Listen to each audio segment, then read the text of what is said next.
Alhamdulillahirabbil alamin wassalatu wassalamu ala sayyidina Muhammadin wa ala alihi wa sahbihi ajma'in. Amma ba'd. Qala Syekh Sa'di rahimahullahu taala wa amma qauluhu ta'ala fadzakkir in nafa'atiz dzikra fa innaha min aslil qa'idah. Adapun firman Allah Subhanahu wa taala, maka peringatkanlah ya jika peringatan itu bermanfaat. Maka di sini ada frase in nafa'atiz dzikra. Kemudian Syekh Sa'di berkata, maka ya ayat ini min aslil qaidah, termasuk contoh dari ya kaidah ini. Ya, contoh dari yakni penerapan dari hukum asalnya. Wa yadhunnu ba'dun nasi annaha min hadzal naw' wa annahu yajibu tadhkir nafa'at aw lam tanfa'. Jadi kita ingatkan kembali, kaidah ini isinya adalah kalau sebuah ayat itu menyebutkan sebuah batasan, maka hukum asalnya adalah batasan tersebut diberlakukan. Sehingga kalau sesuai dengan batasan, hukum ayat diberlakukan. Kalau tidak sesuai dengan batasan, hukum ayat tidak diberlakukan. Ya, maka peringatkanlah jika peringatan tersebut bermanfaat. Ini kalau diterapkan hukum asal, maka kalau peringatan tersebut bermanfaat, maka peringatkanlah. Kalau tidak bermanfaat bagi orang ini, maka tidak perlu kita peringatkan. Ya, ini kalau kita menerapkan hukum asal. Adapun kalau kita menerapkan pengecualian yang ada, bahwa di beberapa ayat batasan tersebut bukan bermakna membatasi, akan tetapi untuk faedah-faedah yang lainnya, maka itu berarti kita harus memperingatkan orang-orang walaupun peringatan tersebut bermanfaat atau tidak bermanfaat. Nah, di sini Syekh Sa'di berkata bahwa ayat ini termasuk hukum asal, yakni bahwa batasan ini memang dimaksudkan, qaidun murad. Yakni apa? Peringatkanlah kalau peringatan tersebut bermanfaat.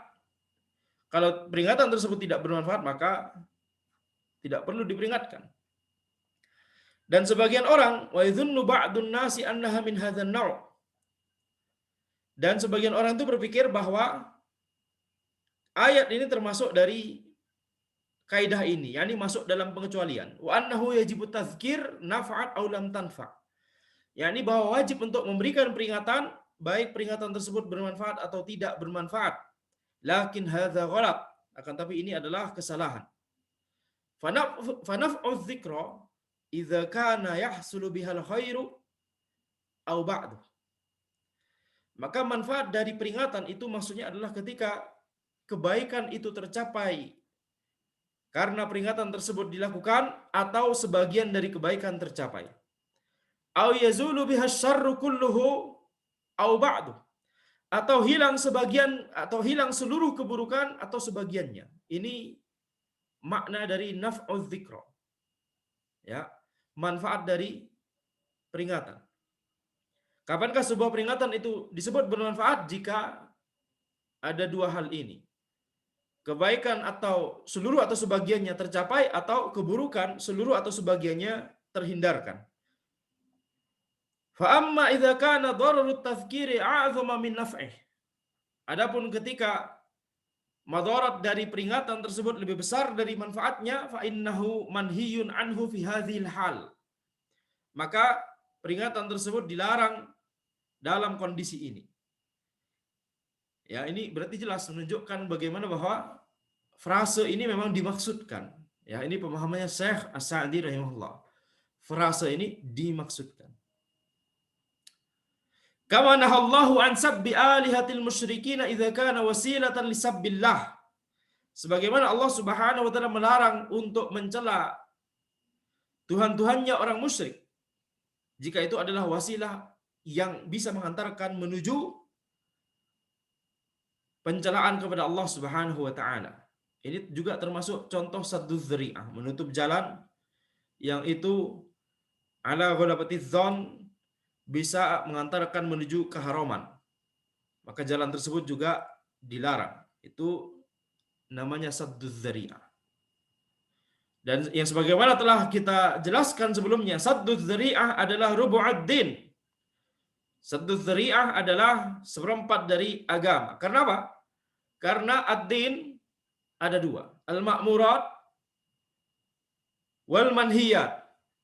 Ad-din adalah ada dua, al-ma'murat sesuatu yang diperintahkan dan al-manhiyat sesuatu yang dilarang. Adapun al-ma'murat maka terbagi dua kembali.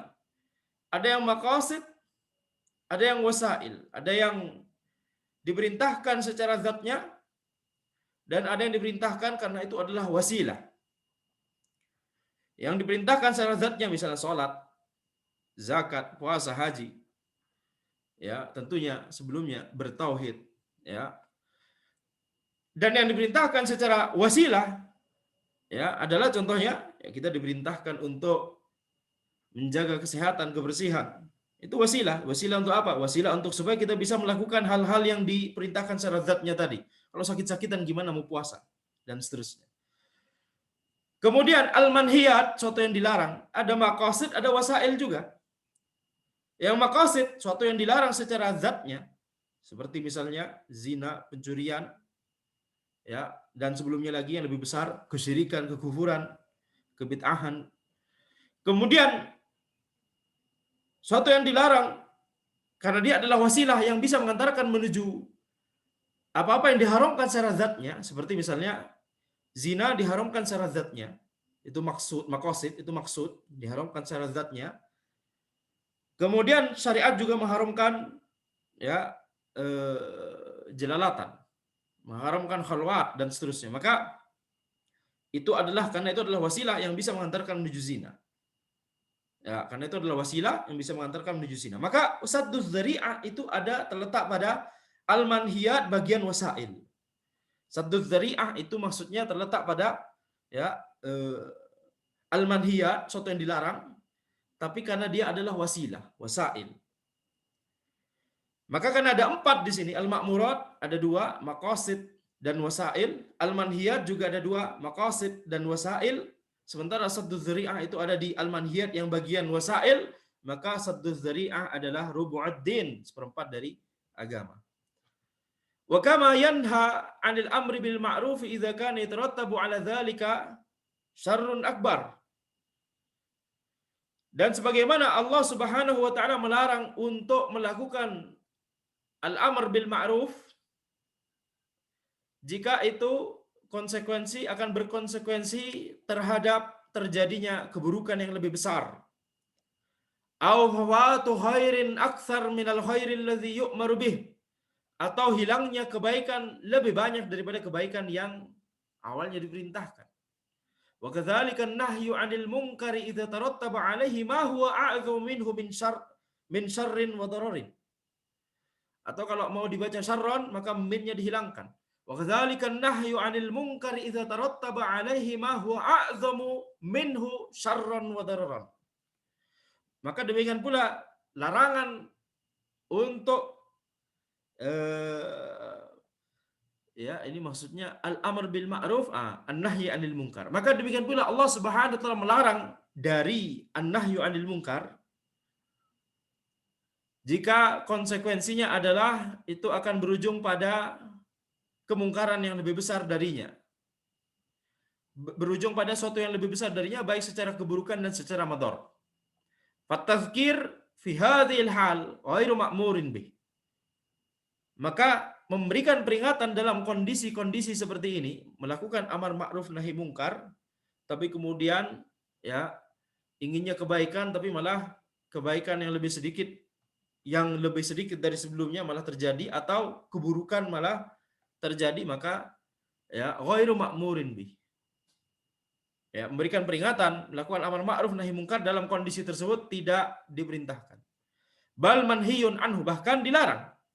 Wa kullu hadza min tafsili qaulihi ta'ala ud'u ila sabili rabbika bil hikmah. Dan semua ini adalah perincian dari firman Allah Subhanahu wa taala Menyerulah kepada jalan Rabbmu dengan hikmah. Ya, maka ini tafsiran dari apa yang dimaksud dengan bil hikmah di sini. Fa'ulima anna hadza qaidun murad. Maka diketahui dari hal ini bahwa ini adalah qaidun murad, batasan yang diinginkan memang, yang dimaksudkan.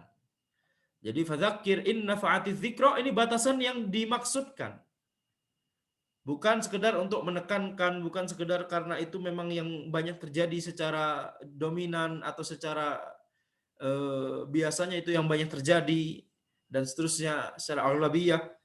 Tidak, tapi ini adalah memang batasan yang dimaksudkan. Kalau batasan ini terpenuhi maka perintah ini berlaku. Kalau batasan ini tidak terpenuhi maka perintah ini tidak berlaku. Demikian. Ini qaidun murad. Maka dari sini kita mendapatkan kesimpulan bahwa bagaimana cara kita tahu bahwa ini adalah qaidun murad atau tidak, atau itu tidak sesuai dengan qaidun murad atau tidak. Ya, na'am, hukum asalnya adalah bahwa setiap qaid, setiap batasan di ayat itu adalah qaidun murad. Itu hukum asalnya. Tapi kemudian bagaimana kita tahu bahwa ayat ini bisa jadi keluar dari hukum asal? Bagaimana kita tahu? Melihat dalil-dalil yang lain. Na'am, kita harus melihat dalil-dalil yang lain. Jadi kaidah-kaidah yang kita pelajari di sini, ini kaidah memang untuk para mujtahidin. Kaidah untuk mufassirin. Tapi kalau kita bukan mujtahidin, kita bukan mufassirin, belum sampai makomnya gitu ya. Tapi kalau kita nggak belajar dari sekarang, gimana kita mau naik tingkat jadi mujtahidin dan mufassirin? Pelajari dulu kaidahnya walaupun kita belum bisa menerapkannya sekarang. Ya, tapi sembari kita mempelajari kitab-kitab tafsir, maka ketika kita melihat kalam para ulama, kita bisa mengkaitkannya dengan kaidah-kaidah ini. Itu cara melatih penerapan kaidah ini. Adapun antum kemudian baca, ambil mushaf, buka ayat, kemudian coba ini ada ayat ini kita terapkan, bisa jadi belum mampu, bisa jadi berbahaya. Bisa ngawur kesimpulannya. Makanya caranya yang tepat menerapkan kaidah-kaidah ini adalah buka kitab tafsir, kemudian setiap antum membaca kalam para mufassirin, kaitkan, ini terkait dengan kaidah itu, ini terkait dengan kaidah itu. Dari situ antum bisa membangun malakah, ya, skill atau kompetensi untuk menerapkan kaidah-kaidah ini. Baik, maka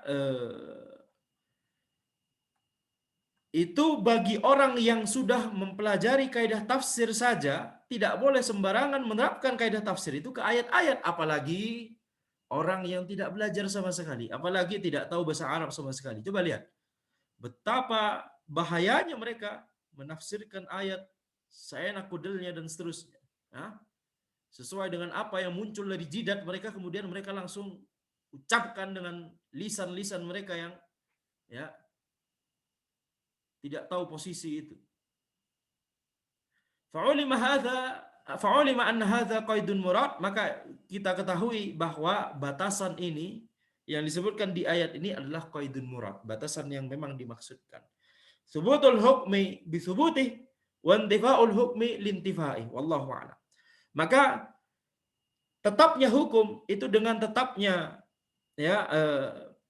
diberlakukannya hukum itu ketika batasan tersebut terpenuhi, dan tidak diberlakukannya hukum, ketiadaannya hukum tersebut itu adalah ketika batasan tersebut tidak terpenuhi. Wallahu a'lam. Kemudian Syekh Al-Utsaimin menjelaskan, hadhil mas'alah fiha khilafun bainal ulama. Masalah ini memang ada khilaf di kalangan ulama. Taib. Sebelumnya, ya, terkadang para ulama ketika membahas sebuah permasalahan, coba lihat antum, lihat bagaimana perkataan Syekh Sa'di di sini rahimahullah. Beliau menjelaskan pendapat yang beliau pilih secara dominan di sini.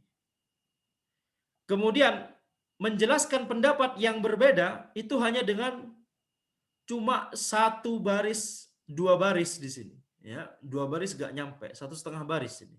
Wa yadhunnu ba'dun nasi annaha min hadzal naw'i wa annahu yajibu tadhkiru naf'at aw lam tanfa', lakin hadza ghalat. Cuma sampai sini doang. Ya, menyebutkan pendapat kedua dengan sangat singkat. Kemudian setelah itu ya langsung disebut hadza ghalat. Ya, lihat bagaimana Syekh Sa'di menyebutkan khilaf di sini. Ini di antara uslub para ulama.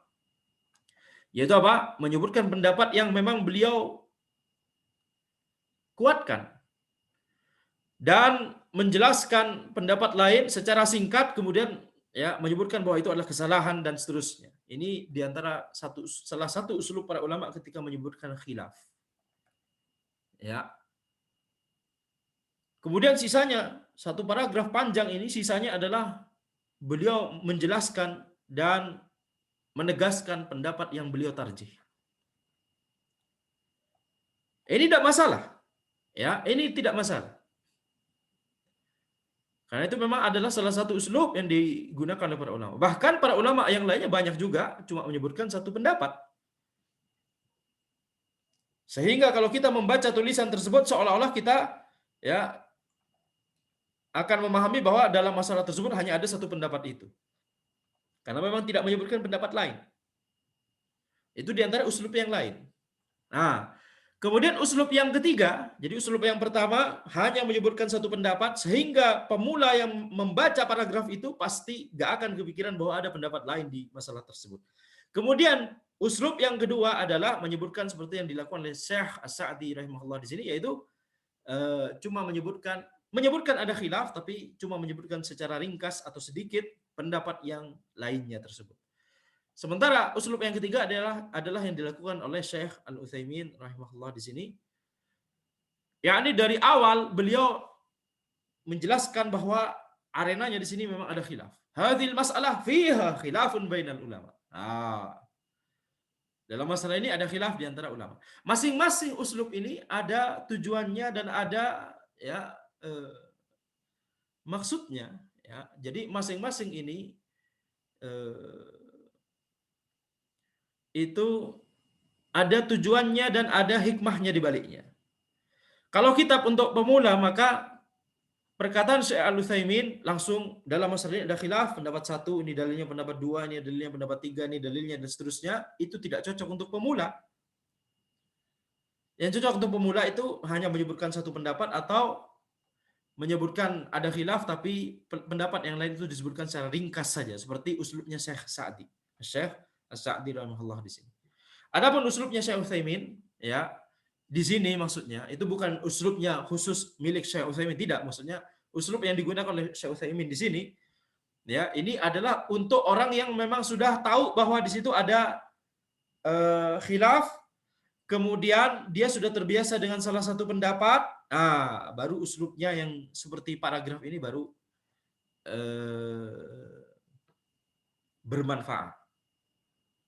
Dan karena Syekh As-Sa'di sudah menggunakan uslub tersebut, maka ketika Syekh Utsaimin mengomentari perkataan Syekh As-Sa'di, maka beliau menggunakan uslub ini, gitu ya. Hadhil mas'alah fiha khilafun bainal ulama. Masalah ini ada khilaf di kalangan ulama. Hal anna qaulahu in nafa'atiz dzikra qaid. Apakah firman Allah Subhanahu wa taala frase in nafa'atiz dzikra, jika peringatan itu bermanfaat, itu adalah batasan. Wal makna annahu la yajibu tadhkiru illa idza nafa'ati dzikra fa in lam tanfa' fala tudzakkir. Maknanya adalah apakah wajib untuk memberikan peringatan kecuali jika peringatan tersebut bermanfaat saja. Sehingga kalau tidak bermanfaat maka jangan berikan peringatan. Ya, li'annahu la fa'idata minhu likaunihi mudhi'ah atau mudhayyi'ah lil waqt. Karena tidak ada faedah dari memberikan peringatan tersebut, karena itu termasuk perbuatan membuang-buang waktu, ya. Mudhi'ah lil waqt, atau anna hadzal qaida lin nida'i 'alaihim bi anna haula'i ma yanfa'u fihi min khair, lakin yusra' an tudzakkira 'ala kulli hal.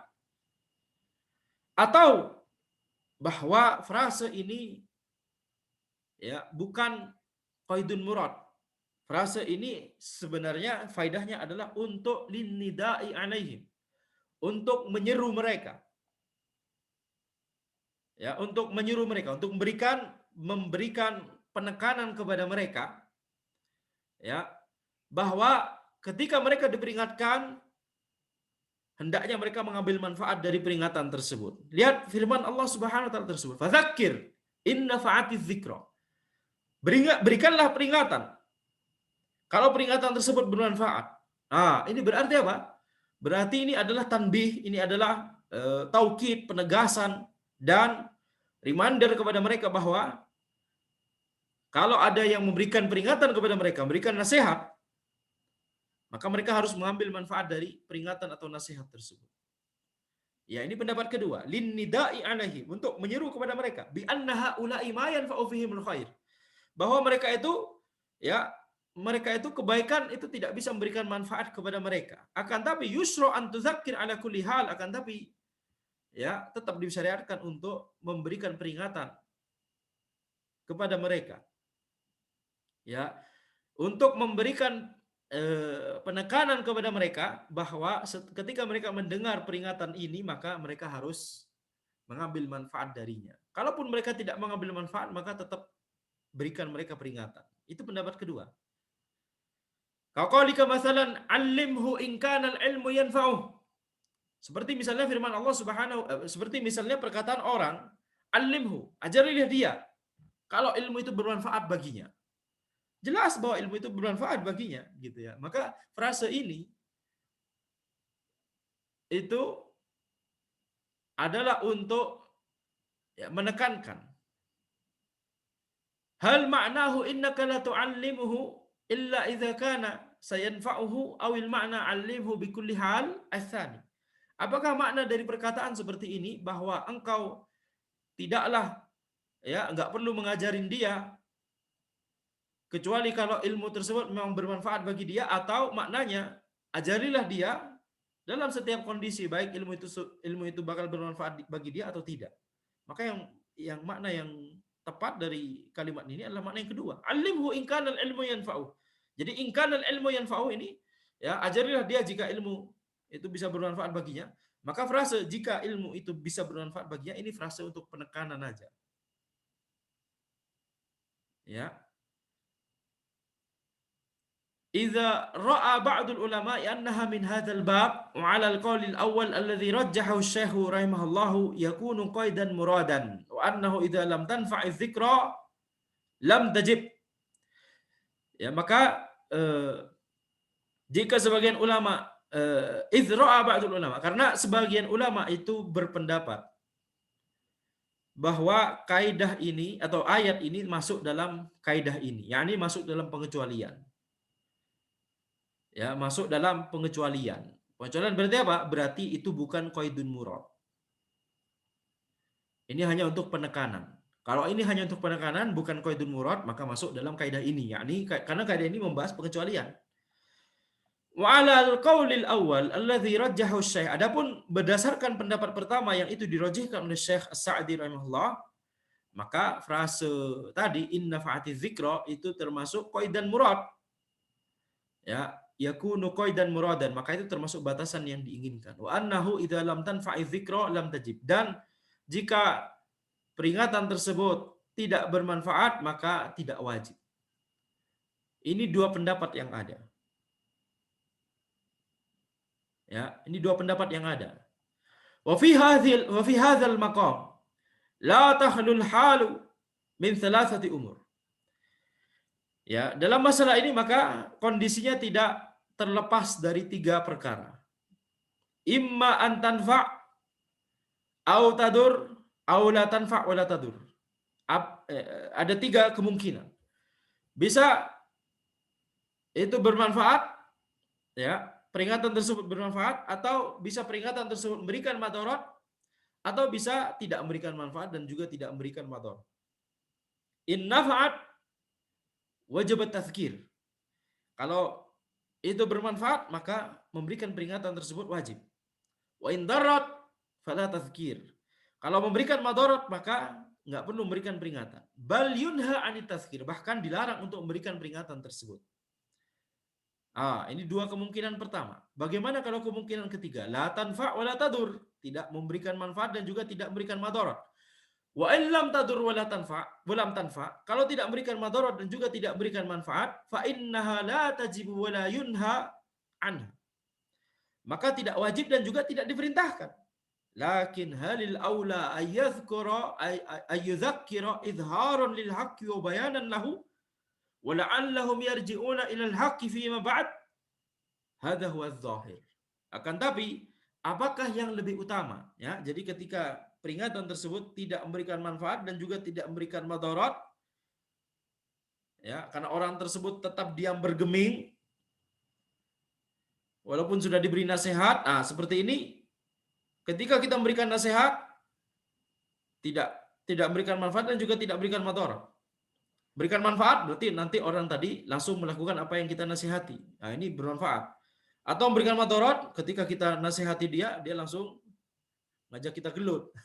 Kemudian kita kalah. Itu madarat tentunya. Kalau kita nasihati, dia diam bergeming, ya, tidak melakukan, tidak ngajak kita gelut, ini nggak memberikan manfaat dan juga tidak memberikan madarat.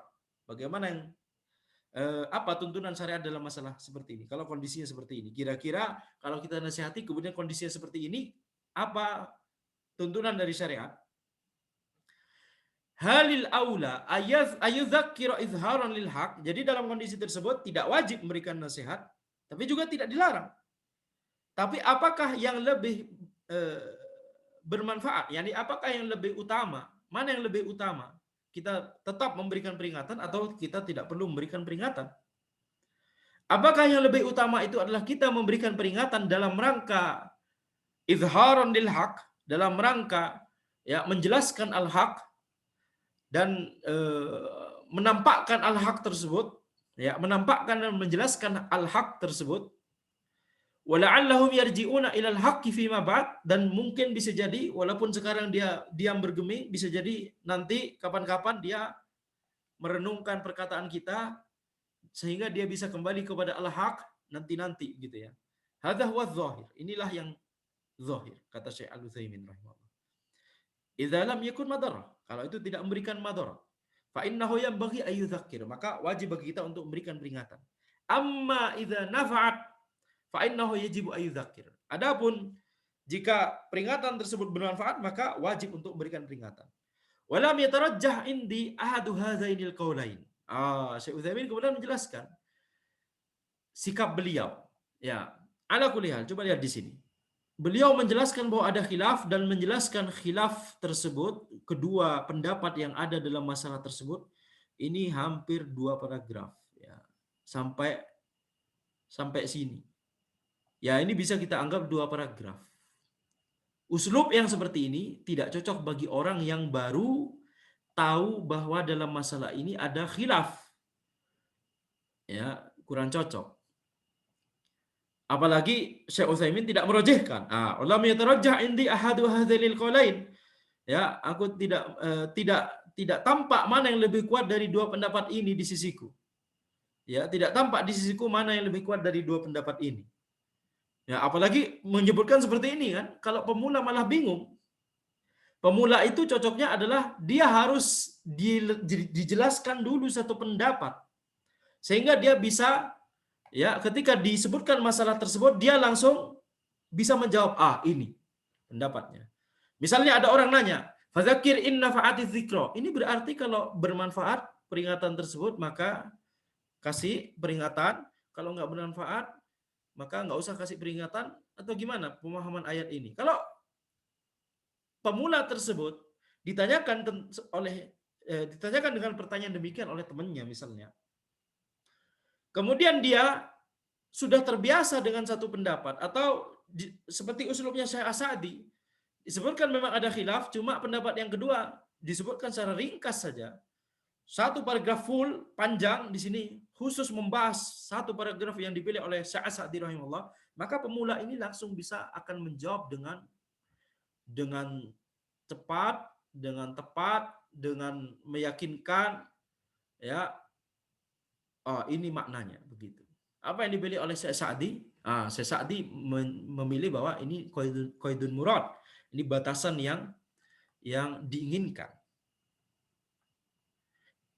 Akan tapi kalau misalnya dia membaca langsung masail langsung seperti usulnya Syekh Al-Utsaimin di sini, ya, dalam masalah ini ada dua pendapat, kemudian jelaskan pendapat pertama, pendapat kedua dan seterusnya. Kemudian apalagi gitu ya, kalau di sini Syekh Utsaimin merojihkan salah satu, maka masih mending. Tapi kalau misalnya yang terjadi adalah kondisinya seperti ini, walam yatarajjah indi ahadu hadzanil qaulain, maka pemula ini akan berkata, ya, Anda pernah belajar itu dulu, ya, memang ada khilaf di masalah ini, tapi kok Anda lupa ya. Dia tidak akan bisa mengingat pembahasan sepanjang ini. Kok Anda lupa ya khilafnya gimana ya? Habis itu pendapat yang lebih kuat yang mana gitu kan? Ini Anda harus bagaimana memahami ayat ini? Oh, nggak tahu juga ya. Gitu. Ya. Maka itu mengapa ketika belajar permasalahan yang banyak khilaf, terutama masalah fikih, itu banyak sekali khilaf, ya. Bagi pemula harus belajar satu pendapat dulu. Harus belajar satu pendapat dulu. Supaya apa? Supaya dia tidak dipenuhi banyak hal di kepalanya. Diajarin kitab fikih yang bahas hanya satu pendapat saja dulu. Dan diharapkan ya satu pendapat tersebut itu berkelanjutan. Kalau antum misalnya bahas kitab fikih, tapi kemudian pendapat yang dipilih oleh penulis itu adalah memang tarjihannya penulis, nanti kalau antum mau naik tingkat, antum nyari kitab lanjutannya, nanti pendapat yang dipilih udah beda lagi gitu loh dengan yang kitab sebelumnya. Ini tidak membuat kokoh fondasi ilmu seseorang. Belajar dari Minhajus Salikin, antum akan pelajari tarjihnya Syekh Sa'di. Habis itu naik tingkat ke Mulakhas Fikih, antum akan belajar tarjihnya Syekh Al-Fauzan. Habis itu ke Fikih Muyassar, antum akan belajar tarjihnya para penulis Fikih Muyassar. Dari 3 kitab ini beda-beda semua nanti. Nanti ketika ditanya, oh, itu kayaknya di Minhajus Salikin pendapat yang disebut begini, tapi kok waktu itu di Fikih Muyassar begini gitu ya. Nah, kenapa? Oh, nggak tahu juga. Dan seterusnya, lupa. Jangankan belajar 3 kitab, belajar 1 kitab aja lupa. Nggak nyampe 1 kitab selesai, ya full, udah lupa gitu ya.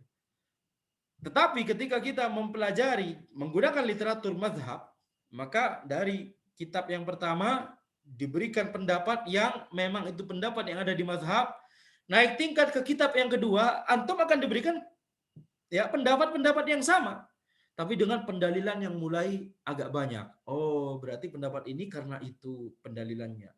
Naik tingkat ke kitab lain lagi yang lebih besar, diberikan pendapat yang sama tapi dengan pendalilan yang lebih ya, yang lebih kompleks dan seterusnya. Jadi semakin terbangun itu pondasi ilmu antum. Baru setelah itu antum masuk ke khilaf. Ya, ketika masuk khilaf, kemudian baru antum masuk seperti uslubnya Syekh Utsaimin di sini. Dalam masalah ini ada sekian pendapat, pendapat pertama begini, pendapat kedua begini, pendapat tiga begini dan seterusnya dan seterusnya. Antum akan tahu, oh, pendapat yang Anda terbiasa selama ini pendapat yang ini dan seterusnya. Ya. Dari hal tersebut maka antum bisa punya pondasi yang kuat ya. Ketika ditanya suatu waktu, antum bisa menjelaskan dengan tepat. Adapun kalau dari awal dari awal pengen langsung belajar ya kitab-kitab seperti yang menyebutkan khilaf, atau dari awal belajar kitab-kitab yang itu murni tarjih dari penulis ya, bukan pendapat mazhab, maka nggak mateng ya, nggak akan mateng. Sudah banyak itu kondisi yang terjadi. Maka di sini Syekh Utsaimin rahimahullah menjelaskan walam yatarajjah indi ahadu hadzanil qaulain. Ya. Tidak ada yang lebih rajih, yang lebih menonjol dari 2 pendapat ini bagiku. Li'annana idza nadharna ila wujubi tazkir wa ilani syar'i wa bayanihi qulna innal ayata tadullu ala anna dzakir in kana haula yanfa'u fihim adh-dhikra wa yakunu al-maqsud bihi an-nida' ala inadihim wa ala istikbarihim wa adami ruju'ihim lil haq. Ya, karena ketika kita melihat pada wajibnya memberikan peringatan dan menjelaskan syariat, menampakkan syariat, menjelaskan syariat kepada manusia, maka kita katakan innal ayata tadullu ala anna dzakir. Maka kita katakan bahwa ayat menunjukkan bahwa zakir jika itu bermanfaat bagi mereka. In kana haula'i yanfa'u fihimu adz-dzikra. Karena jika peringatan tersebut bermanfaat bagi mereka. Ya. Wa yakunul maqsudu bihi an-nida' ala inadihim. Dan bisa jadi maksudnya, jadi kalau kita melihat kewajibannya memberi peringatan, kewajiban untuk menampakkan syariat, menampakkan al-haq, menjelaskan al-haq, maka kita katakan bahwa kita tetap harus ya menjelaskan. Kita tetap harus memberikan peringatan, baik itu bermanfaat atau tidak bermanfaat. Wa yakunul maqsudu bihi an-nida, sehingga yang dimaksud dengan frase inna fa'ati dzikra itu maksudnya adalah seruan. Itu maksudnya adalah tanbih. Ya, reminder atas penolakan mereka, kesombongan mereka, dan ketidakmauan mereka untuk rujuk kepada al-haq. Itu untuk memperingatkan hal ini. Antum sudah diberikan peringatan, peringatan ini harus antum ambil manfaatnya gitu. Ya. Jadi kalau dari sisi ini, Syekh Utsaimin tampaknya memang lebih cenderung pada pendapat bahwa ini adalah bukan qaidun murad. Wa ala kulli hal, kemudian beliau menjelaskan, ala kulli hal, hadza mawdi'u khilafin bainal ulama. Ini adalah tempatnya khilaf di kalangan para ulama. Ini adalah masalah yang ada khilaf di kalangan para ulama. Wa syekhuna rahimahullah yurajjihu annahu qaid. Akan tapi syekh kita rahimahullah, yaitu Syekh Sa'di rahimahullah, merojihkan bahwa ini adalah batasan, qaidun murad. Kalau memberikan manfaat, berikanlah peringatan. Kalau tidak berikan manfaat, enggak perlu berikan peringatan. Itu maksudnya, itu pendapat yang dipilih oleh Syekh Sa'di. Wa anna dzikra la tajibu illa idza nafa'at, dan bahwa peringatan itu tidak wajib jika tidak memberikan manfaat. Coba lihat di sini. Syekh Utsaimin tidak merojihkan secara tegas, tapi secara indikasi beliau menjelaskan sepertinya beliau lebih cenderung pada pendapat yang kedua. Ala kulli hal, kemudian beliau berkata bahwa Syekh kita rahimahullah merojihkan pendapat yang pertama. Lihat. Habis baca ini ya, orang yang pemula nggak akan milih, nggak akan tahu. Ini kalau ana membaca ayat ini ketika ana baca Al-Qur'an, ana harus membayangkan maknanya seperti apa gitu kan. Fadzakir in nafa'atiz dzikra. Ya, jadi uslub yang baik untuk pemula, na'am, itu uslubnya Syekh Sa'di rahimahullah, atau uslub yang tanpa menyebutkan khilaf sama sekali. Kemudian setelah itu terbiasa dengan adanya satu pendapat, maka baru uslubnya Syekh Al-Utsaimin rahimahullahu ta'ala. Yang harus diperhatikan adalah, terutama kalau bahas kitab fikih, kenapa penting untuk terbiasa dengan satu pendapat dulu? Karena untuk memahami satu masalah itu ya ada banyak cabang gitu maksudnya. Kalau kita memilih pendapat ini, maka di masalah yang itu kita harus milih pendapat itu. Kalau di masalah yang lain kita harus milih pendapat. Ini kayak saklar gitu loh. Kalau ini diklik, kita milih salah satu pendapat, itu juga akan otomatis akan kita harus milih satu pendapat di sana. Kalau ini kita klik, kita milih pendapat yang lain di sini, di masalah yang lain kita juga harus mengubah pendapat. Itu banyak masalah fikih seperti itu karena saling berkaitan, kaidah yang dibangun sama. Kalau kita terbiasa dengan tarjihat, kitab-kitab yang itu murni tarjih penulis, sehingga kalau kita ubah kitab, kemudian ubah pendapat yang dipilih gitu ya, kita akan campur baur ini fikihnya. Dalam masalah ini kita pilih pendapat A, dalam masalah lain kita pilih pendapat B, padahal pendapat B itu kalau kita milih pendapat B di sana, kita harus milih pendapat C yang di sini gitu loh. Ya, jadi itu yang namanya kekacauan fikih. Itu yang namanya kekacauan fikih. Jadi belajar mazhab bukan untuk fanatik. Belajar mazhab itu untuk supaya fikih kita itu kuat, pondasinya kuat. Ya, orang yang tidak belajar dengan metode seperti ini, dia nggak akan nyampe itu baca kitab Al-Mughni. nggak akan nyampe bisa baca kitab Al-Majmu', Al-Muhalla, Bada'ius Shana'i, nggak akan bisa. Hah? Nggak akan bisa. Babak belur duluan dia. 2 halaman pertama dari kitab Thaharah dia udah babak belur duluan. Ya. Hadza wallahu alam. Subhanakallahumma wa bihamdika asyhadu an la ilaha illa anta astaghfiruka wa atubu ilaik.